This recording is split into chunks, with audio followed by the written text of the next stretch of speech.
Day is so important.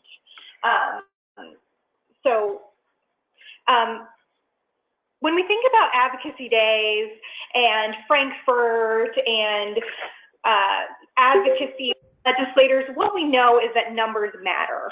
You know, when it comes to the Kentucky General Assembly, there are a lot of competing priorities this year. I mean, there are every year, but certainly this year, there's a lot of competing priorities. There's also a lot of legislators who are still fairly new. And so when legislators see numbers, like the hundreds of advocates that care about kids, that are filling the rotunda, filling the halls of the annex, they realize that these issues affecting kids carry weight. And we really rely on those advocates during Children's Advocacy Day, because we, Children's Advocacy Day, are calling on legislators to prioritize kids.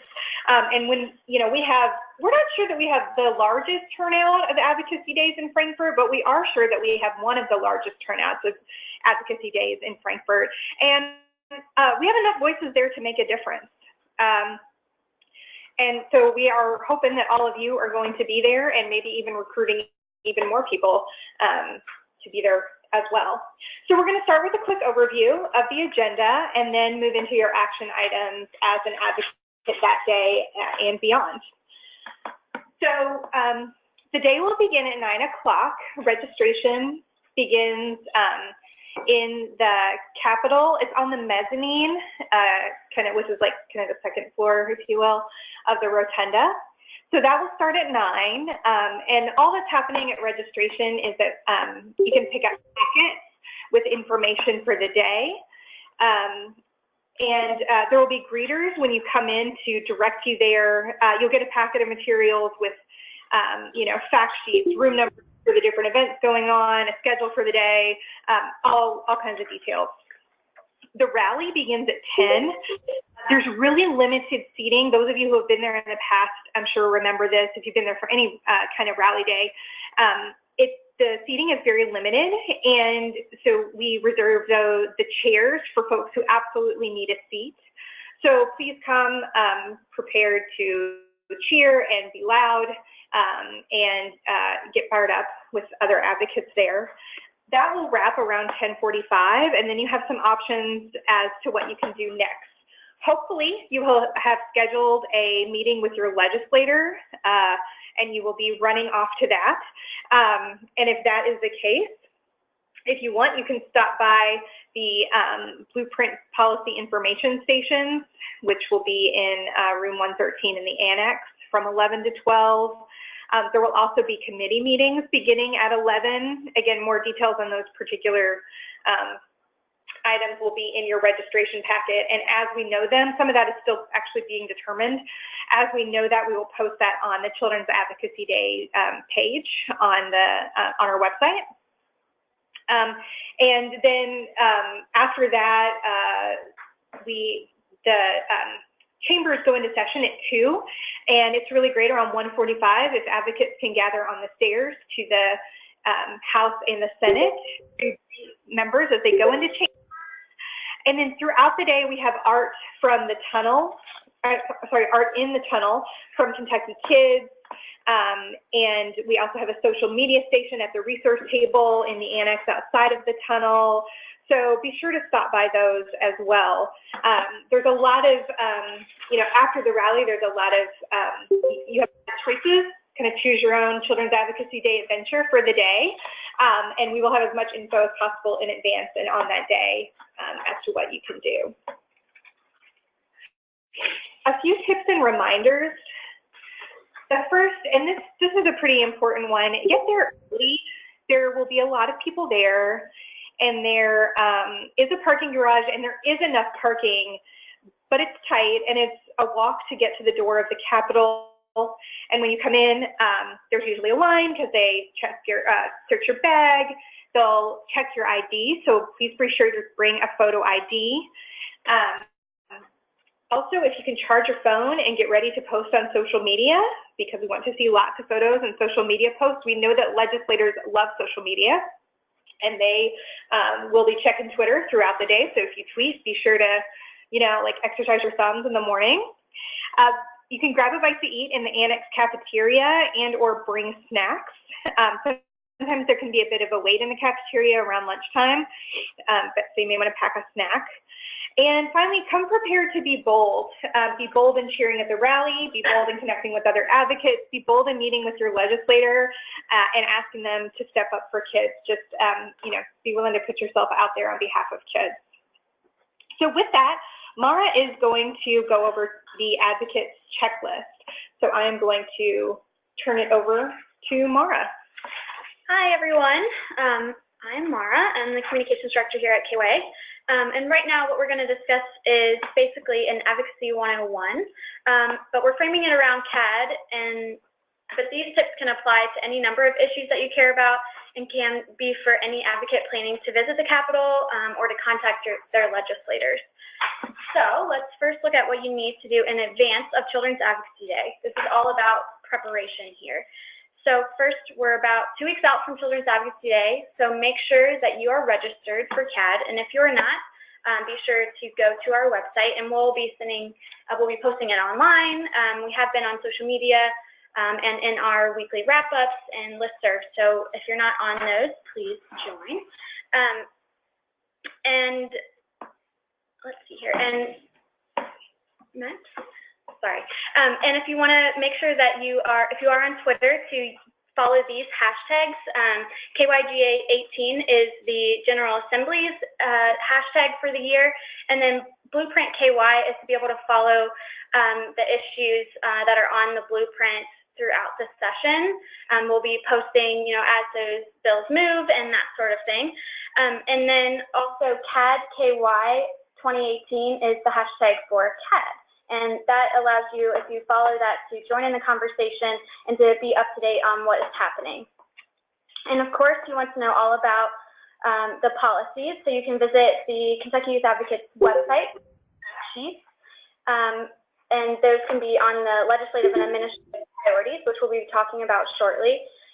You can also check the status of those bills on our bill tracker, which is not yet ready to go because, as you know, it's early in the legislative session. It's only day 3, so we're still waiting to add bills up there. So please check back, but keep that URL safe.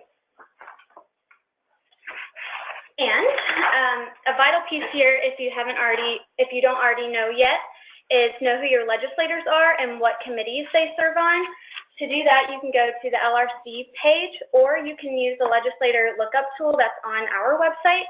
So if you go to kyyouth.org/advocacy and scroll down, you'll see the legislator lookup. And this is what you will see when you go there. So underneath how to be an advocate for Kentucky kids, when you click on that legislator lookup, you'll just type in your address and hit submit. And it will tell you who your elected officials are and give you their contact information, including their office address, their phone number, email address, and their social media, how you can connect with them on Facebook and on Twitter. And this is good to know for Children's Advocacy Day, so you can engage with them then, but then also throughout the session, so you can send them emails if you would like them to act on a bill. Okay. So you know who your legislators are. The next step is reaching out to them to schedule a meeting for the day of CAD. And the earlier the better on scheduling. They're busy and it can be hard to get an appointment. So if you know that you'd like to make time to meet with your legislator on CAD, go ahead and do so, because like I said, we are 2 weeks out, and they are in session, so they should be reachable. So you can call this number and ask for your legislator's office, and the staff are usually really helpful. Let them know that you are a constituent of the representative or senator and that you'd like to set up a time to meet with them on January 18th for Children's Advocacy Day. The staffer may ask you what you'd like to meet with them about, and you can mention there are several issues on the Blueprint for Kentucky's Children agenda that you'd like to talk to them about. And be sure when you are talking with the staffer to let them know the names of all of the people who will be in the meeting, whether it's just you or if you have friends or partners joining you. And if a legislator cannot meet on that day or in the morning or afternoon of CAD, be sure to invite them to join you and other advocates at the rally in the rotunda at 10 a.m. All right. So that was everything in advance of Children's Advocacy Day. And now on Children's Advocacy Day, there's another advocates checklist. So as we mentioned, the impact of Children's Advocacy Day on legislators is the sheer number of advocates who attend and raise their voice for kids. There's, real power in numbers. So really be as visible as possible, whether that's in a meeting with your legislator, at the rally, in the committee meetings, on the steps of the chambers, in the halls, in the reception area by the offices, anything like that. As we mentioned before, come prepared to be bold and, make your presence known as an advocate for kids. Also sharing that info on social media, so you can tweet at your legislator, or you can take pictures of yourself at Children's Advocacy Day, or post links to blueprint fact sheets, take photos of the art in the tunnel and post them on Instagram, whatever that may be for you online. Embrace that as an advocacy space, because again, we know that legislators are really active online, and we know that that can also engage other advocates. And also, while you're there on Children's Advocacy Day, make connections, meet other advocates, or connect with advocates you already know, so that we can have stronger connections and be stronger allies and have a stronger united voice for kids. Because that's really important for legislators, to kind of have a unified front that together we can all create stronger policies for kids. So I'll turn it back over to Mara to talk about meeting with your legislator on Children's Advocacy Day. So on Children's Advocacy Day, if you are able to set up a meeting with your legislator, make sure you prioritize that. And here are some tips that can be helpful for those meetings. And we'll also have this type of information in the folders that you can pick up at registration on CAD. And they're also posted on our website on the advocacy page. So first note that most of these meetings with legislators, they're around 15 minutes or less. So be social, but be sure to get to your point of why you set up the meeting. Make sure you introduce yourself as their constituent, and share relevant materials, including any fact sheets that are relevant to the conversation. Make sure, like I said, that you get to your ask, what you would like them to do on behalf of kids. And if you don't know the answer to one of the questions that they may ask you, don't be afraid to say, I don't know. This gives you a reason to follow up with them later on. And we will have copies of fact sheets at Children's Advocacy Day for you to pick up and take into your legislator meeting. So just a heads up. Yes, and of course there will be a lot of session after CAD. So after January 18th and beyond throughout the session, make sure you thank legislators that you met with on Children's Advocacy Day. We find that handwritten notes are best, but you can always drop them an email too. There will be tips on that in your CAD folder and on the website as well. You can also make sure that you're following your legislators and other advocacy organizations on social media. When you use that legislator lookup tool, you can quickly do that. So you can see what they're talking about throughout the session too. And be sure throughout the session to contact your legislators as bills move. We put out action alerts, and I know that other partners do too. So sign up for those email lists so that you can get the most up-to-date information on what bills need to be taken action on. And a good way to see a lot of this information consolidated is our bill tracker, which we had mentioned before, and that will be up and running soon when we have relevant bills when those are filed. And now back to Jesse and the rest of the team to talk about the blueprint for Kentucky's children priorities. Yeah, so we're going to share an overview of the 2018 Blueprint for Kentucky's Children Policy Priorities, but just a bit of a background on the Blueprint first. Many of you are Blueprint partners, but some of you are not. So the Blueprint is a coalition of nonprofit, public, and private organizations that speak with a common voice in order to have a better shot at making positive changes for Kentucky's children. It's that whole idea that together we are stronger in creating stronger policies.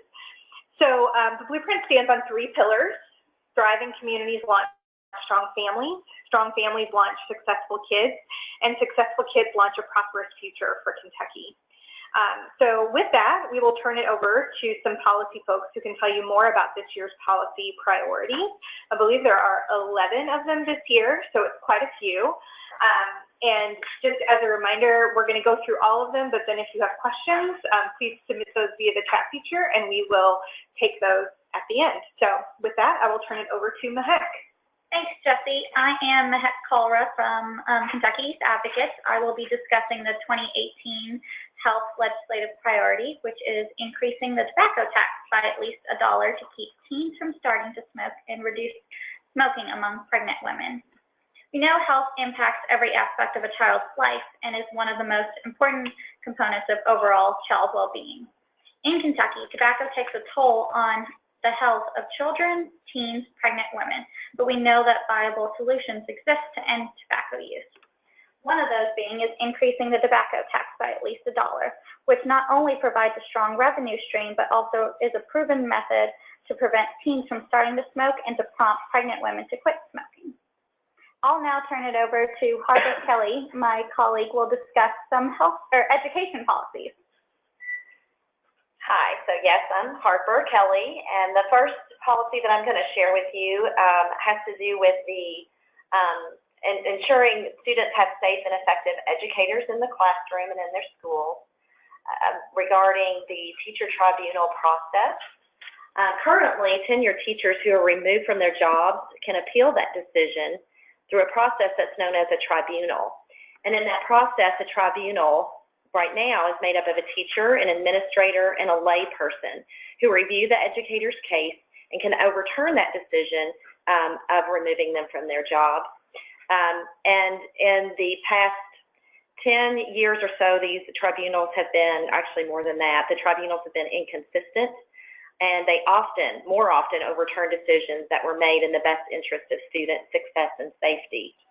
A vast majority of the cases that went to a tribunal, which many cases don't, but the ones that do, more than 7 out of 10 cases have been overturned where the teacher was originally terminated. And so there is a policy that the Blueprint is supporting, which would ask for a more balanced process that would still provide ample opportunity to review the educator's case while taking into account additional perspectives on those cases. And then I'm also going to share with you a policy that is ensuring the stability, the educational stability of foster students and through K-12 education. Children who are removed from their home due to abuse or neglect face a number of transitions when they're placed with a relative or foster parent. And prioritizing staying in their own school when a child is facing other significant transitions can offer stability through that traumatic time. When they're taken out of their home, allowing for them to remain in their current school can offer some of that stability where everything else around them is unstable. Sometimes it is determined according to what's best for that student or that youth to attend a different school, and that may be if they're placed in a home that's further away. And so that transition, if they are to move, should be smooth through immediate enrollment and a more speedy transference of records. Additionally, older foster children who have been forced to navigate many different schools and districts should have a better aligned pathway to graduation. By highlighting, clarifying, and strengthening the language and laying out a framework, we can improve the outcomes of the foster kids in Kentucky's education. And now I'm going to switch it over to my colleague, Terrence Sullivan. Hey everybody, I'm Terrence Sullivan at KYA. And what I want to talk about was our policy that we're pushing for enacting a state earned income tax credit. A state level refundable earned income tax credit, or EITC, would help working families meet the basic needs of their children and build on the positive gains that the federal EITC has shown in reducing poverty and reducing reliance on government support. It also improves child well-being. EITC recipients typically spend their returns at local businesses, so it also benefits local economies.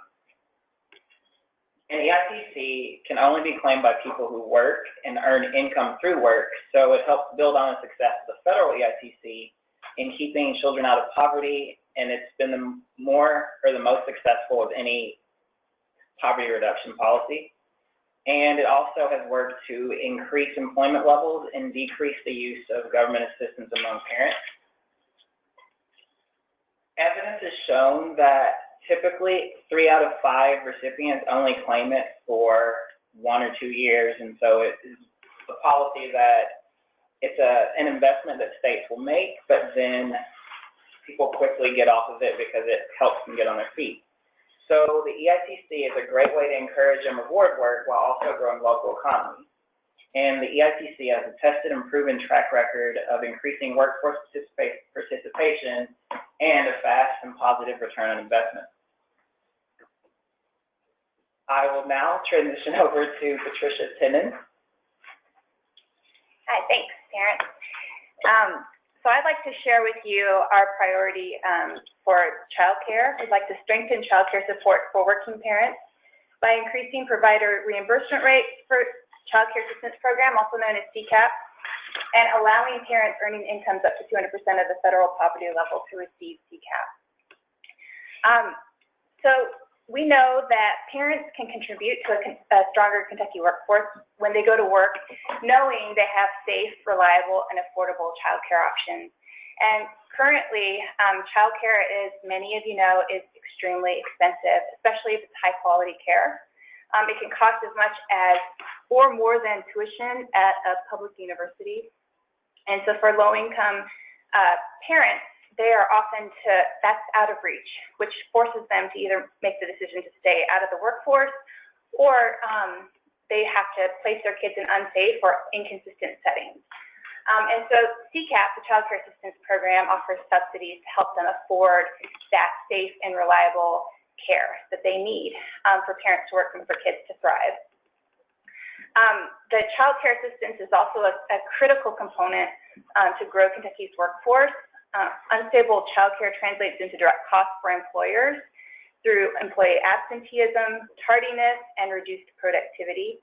And so we know our current administration is really focused on improving our workforce and getting more people to participate.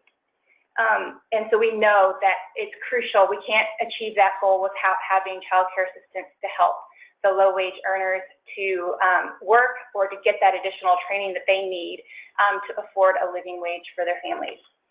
And the other component that's really critical is to ensure that we are reimbursing child care providers who are accepting CCAP in an adequate way so that they can cover the cost of providing that care. If we can increase reimbursement rates, we can ensure that those high-quality providers will continue to accept CCAP, and that they can continue to keep the businesses open so that we have child care available for all Kentucky parents who need it. And now I will pass it over to Tara Bishop-Goodwin. Thank you, Patricia.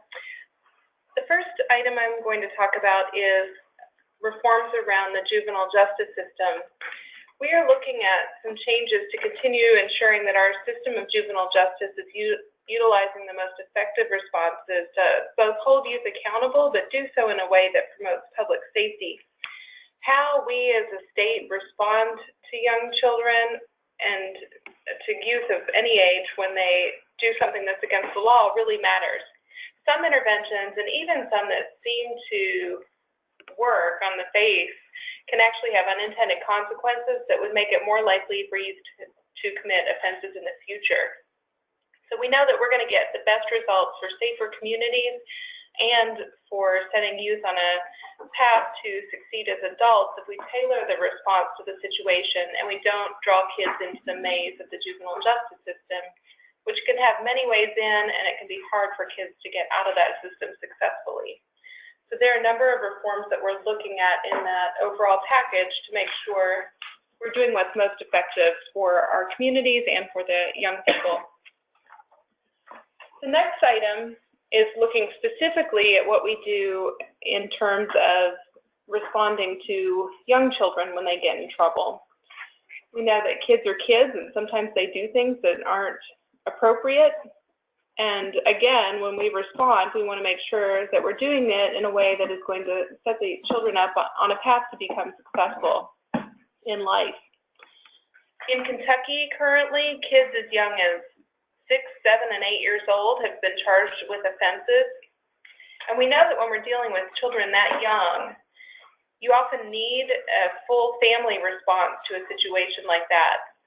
What we have now, though, is that a child would get charged and enter the court system.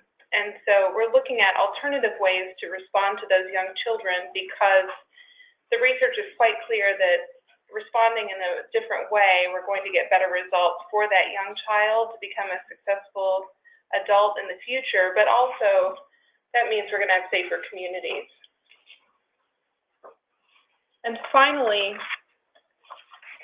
in my section, I'm going to be turning it over to one more colleague after this. We are looking at the issue of parental incarceration. Currently in Kentucky, we have the second highest rate in the nation of children who have had a parent who has been incarcerated. I'm sure you all have heard about Kentucky's growing and very expensive prison costs, and Kentucky kids are really impacted by this. Reforms that are being considered would allow people who can be safely released prior to trial to do so. This means for parents that they can continue working and caring for their children. Another area of interest with reforms is looking at making sure that incarceration is focused on the most serious offenses. In recent years, we've seen the number of prison admissions for drug possession double.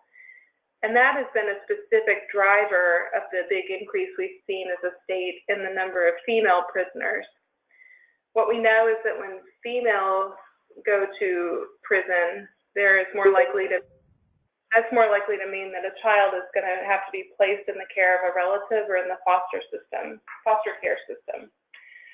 So with thoughtful reforms that prioritize public safety, we can minimize the impact of incarceration on children. And with that, I'm going to turn it over to Shannon Moody. Thanks, Tara. I'm going to cover our expansive list of child welfare-related blueprint priorities, starting with our family preservation and START priority. We want to ensure that adequate funding for programs that work to keep children safe from abuse and neglect, such as family preservation and the START program, are adequately supported. We know that the system right now is facing significant strains. However, I think we're remaining hopeful or optimistic because all branches have expressed interest in helping to improve the system as a whole.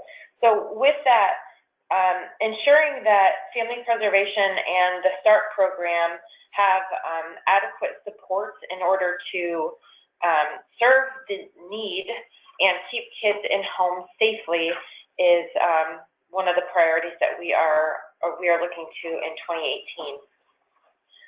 Another significant priority that has gotten a lot of attention, especially since the freeze of the kinship care program in 2013, is the kinship care program. We are looking for our legislators and policymakers to reinstate that program to ensure that there is adequate funding for those family members or close family friends who take in children who have experienced abuse or neglect, so that they can adequately support those children in their homes and are not financially burdened excessively. The next priority that we are hoping get some traction is around foster and kinship supports. We know that foster families and kinship families can be even stronger with services outside of the home, like therapy or educational programs. And when those families are ready to adopt children, in-home services can make the adoption transition easier, as well as help if issues arise even after adoption is final. So having kinship caregivers who are adopting children could use relief from costs associated with adoption, such as court and filing fees, which is a benefit that the state already offers to foster parents, but those would help to ensure that that permanency is actually permanent for those children who are seeking it and can then maintain it within that family. Another item that, again, is getting quite a bit of attention in the media and also within that House Working Group on Adoptions and the LRC's program review is around workforce supports to increase retention and recruitment. In order to respond effectively to families and children in crisis, the Department for Community-Based Services caseworkers need to be skilled and have extensive training. Caseworker turnover impacts child outcomes by taking experienced workers out of the field and slowing down work on the child. So the state budget is also impacted with that turnover, as it's an estimated about $13,000 in direct and indirect costs when a caseworker leaves and a new caseworker is hired. So ensuring that we have supports for our workforce, especially around technology and ways to make things efficient, is going to be really important for that workforce recruitment and retention piece. Another legislative priority identified on the blueprint is around keeping kids safe from abuse by allowing adults to whom a child has disclosed abuse to testify in court. We know that when adults are held accountable in the court system, kids are safer from abuse. If a child has been a victim of abuse, trauma and fear may affect their ability to testify in court. Their fear or inability should not prevent a judge from hearing accurate information about a child's experience, which is crucial in determining a verdict in child abuse cases. So if a child has disclosed information about abuse to an adult, that adult could testify about that disclosure. And then the final child welfare related piece, which is one that we saw on the in the recommendations from the House Working Group on Adoptions as well, something related to this around strengthening the Ombudsman's office. We are hoping to increase the transparency within the Department for Community-Based Services by moving the functions related to appeals and other complaints within the Office of the Ombudsman to outside of the Cabinet for Health and Family Services in order to better serve families.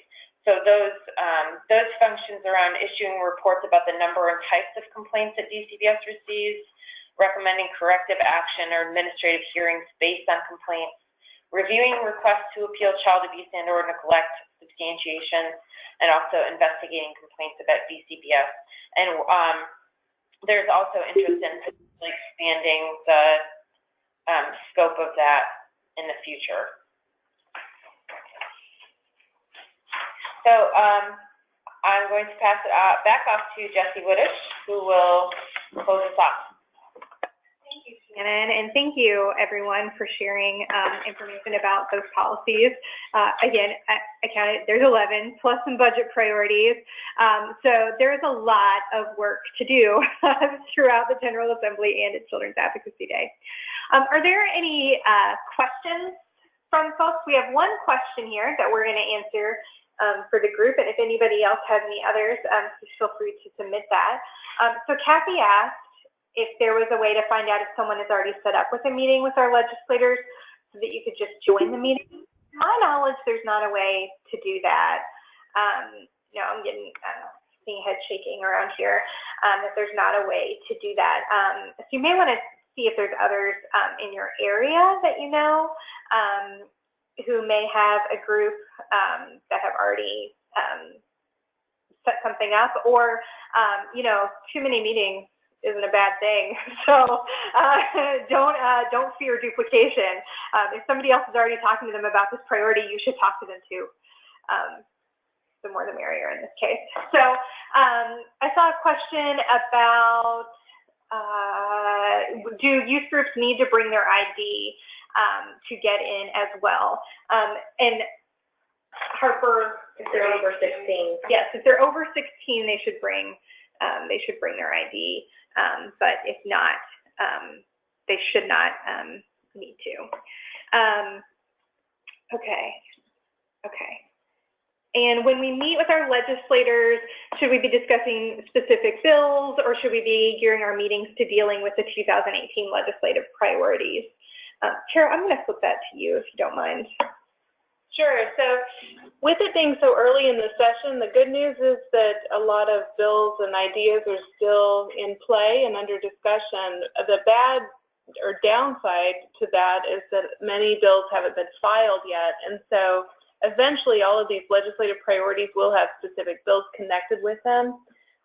But at this point, we don't know exactly how many bills are going to be filed before Children's Advocacy Day takes place. So I think definitely look to Bill Tracker, and we're going to be posting ones soon for priority bills that are out there already. I would say probably it would be good to do a combination. So if there are specific bills already up for blueprint items, definitely talk about those. That would be great. But then it's not too early to talk about those priorities and share that those are topics that you expect will be before the General Assembly soon. But it is early in the process, and so a lot of bills won't actually be filed yet. And I think this would also be an opportunity to, if you can look and see what committees your legislator may serve on, and this may also be a, if you know that your legislator sits on, Justice or sits on, the Health and Family Services Committee or something like that, this could be a good opportunity to say, hey, look at these, look at all these bills relating to justice or relating to child welfare or something like that, like Tara said, know that hopefully they will have something in front of them in the coming weeks. So, yeah. Kate asked, for young people interested in advocacy that can't attend on Children's Advocacy Day, how can they be involved? So I'll throw some stuff out here, and then I would say if others want to jump in. Legislators really like to hear from young people, and I think that a lot of the stuff that we're talking about doing throughout the session for adults, writing to your legislators, talking to your legislators on social media, that kind of thing.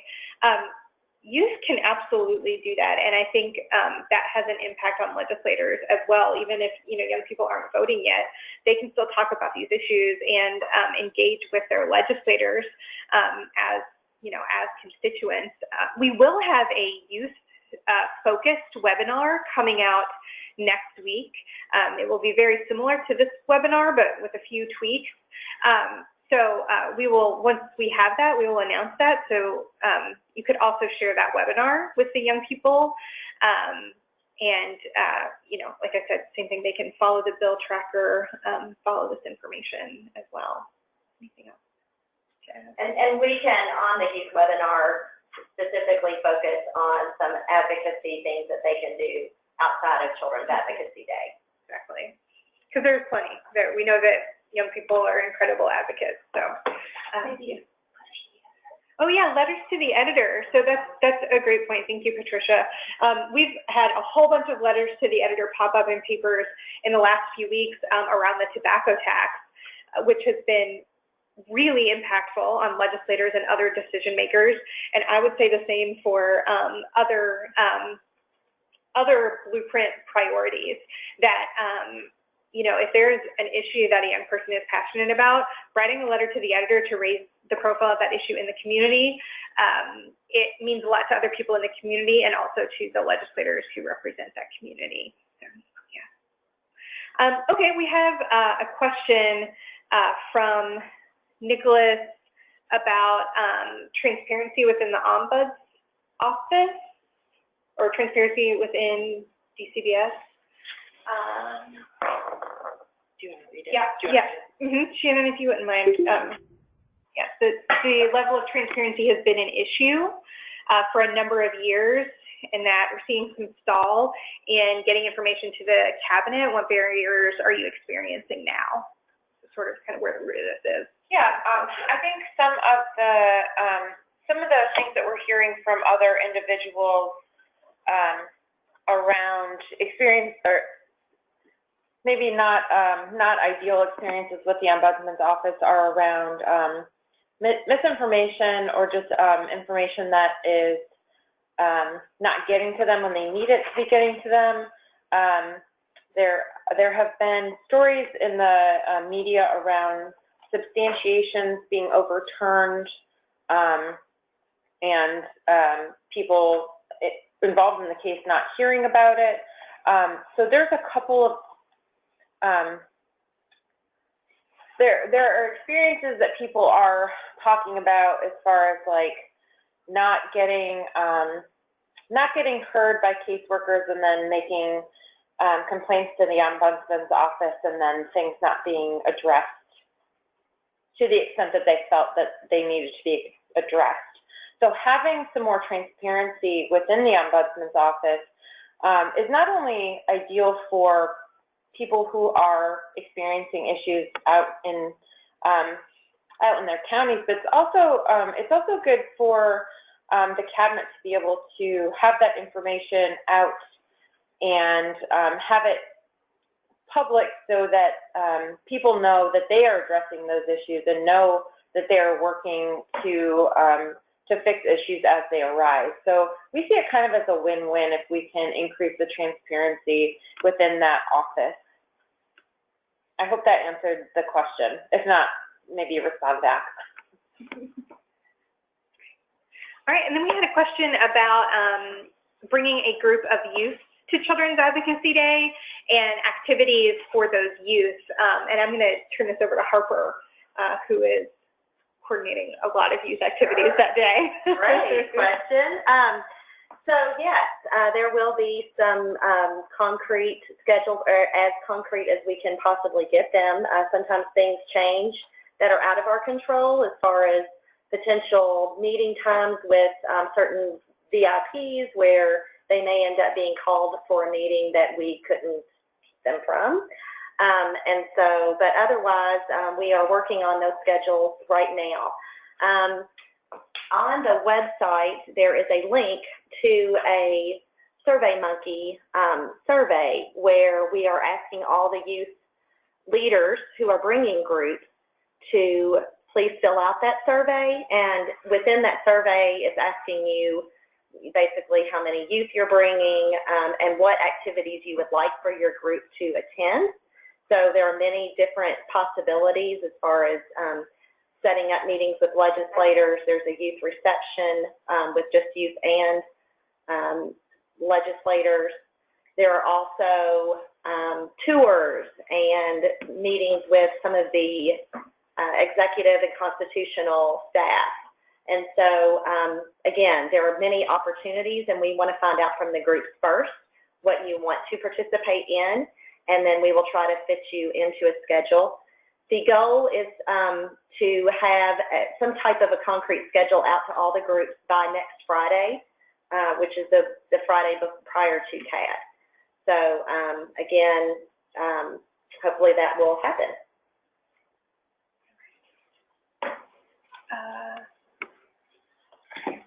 So we saw, also we got a response, Shannon, from Nicholas, that was a good explanation about the Ombudsman's office, but maybe it still would be good for you all to connect afterwards.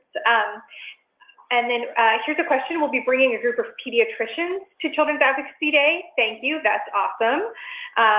Look forward to having you there. Any certain activities you would recommend? As it stands now, we're planning on meeting with legislators, which is really important. So meeting with legislators is activity number one, and be sure to schedule those appointments in advance.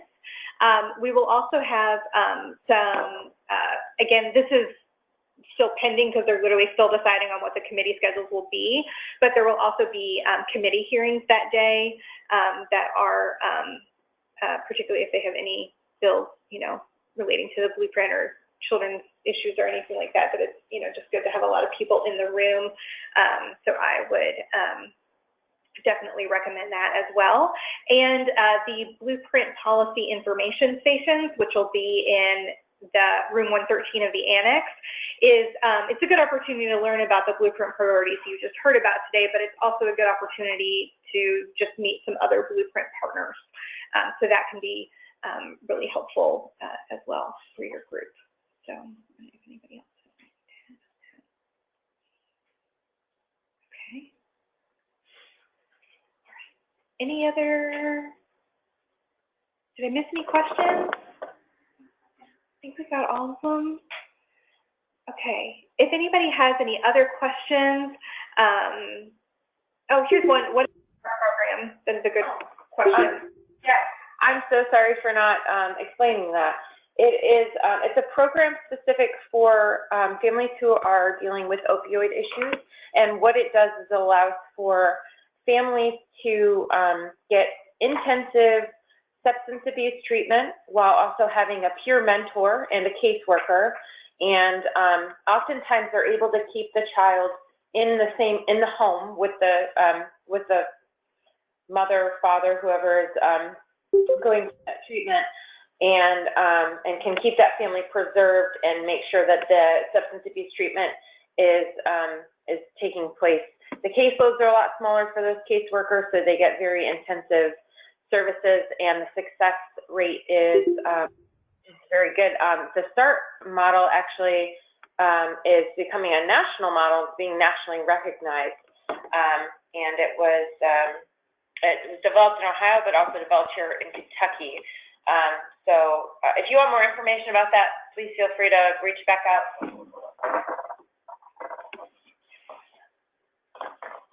Yeah, and I think you're also asking, are programs being cut, or are there programs that need to be reinstated? And I think the answer is both, right? In an ideal world? Well, and in general. In an ideal world, we're seeing additional sources dedicated, or additional funding dedicated to programs like the START program that we know are successful and keep families together. So yeah, ideally we're going to see an increase, but in maybe other times we may ensure that that current level is protected. I would say just in general, in response to that question, I'm sure people have heard about the budget situation. It's not looking good, and that's the best case scenario. The worst case scenario is that cuts will be very, very serious and deep across all kinds of areas that we are concerned about. And so while that's not a specific legislative priority that's identified, it's certainly something that is definitely on everyone's mind. And so I think any programs that you all are familiar with and knowledgeable about, it's worth mentioning, programs that kids and families rely on in the state, especially around the child abuse and neglect arena. That's an area where we know there's been a lot of cuts in the past, and it's hard to imagine the cabinet being able to function effectively with any more cuts.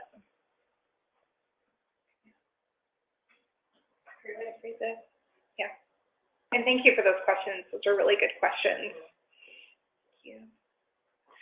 Okay, so if anyone has any other questions, or if you think of something in a week and you want to ask, or you're bringing a group and want to know what to do, anything like that, please feel free to reach out to us, and we are happy to answer questions and make sure you know kind of how to get through the day. As a reminder, you can follow KYA on social media. Be sure you're signed up to our email list to receive action alerts, which hopefully some bills will get moving soon, and you'll have something to take action on. And be sure to follow the hashtags around CAD and the General Assembly, and be sure to set up your appointment with your legislator on Children's Advocacy Day in advance, so that when you get there, you'll have someone to talk to. All right, thank you, everyone.